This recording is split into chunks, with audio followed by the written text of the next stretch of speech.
काम करते रहे वो उनको उनका पूरा पूरा बदला देगा और अपने फजल से कुछ ज्यादा भी इनायत करेगा। और जिन्होंने बंदा होने से आर और इनकार और तकब्बुर किया तो उनको वो तकलीफ देने वाला अजाब देगा। और वो अल्लाह के सिवा अपना कोई हामी और कोई मददगार न पाएंगे।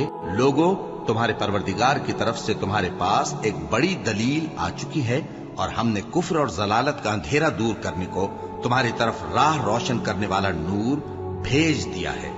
बस जो लोग अल्लाह पर ईमान लाए और उसके दीन की रस्सी को मजबूत पकड़े रहे, उनको वो अपनी रहमत और फजल की बहिश्तों में दाखिल करेगा और अपनी तरफ पहुंचने का सीधा रास्ता दिखाएगा।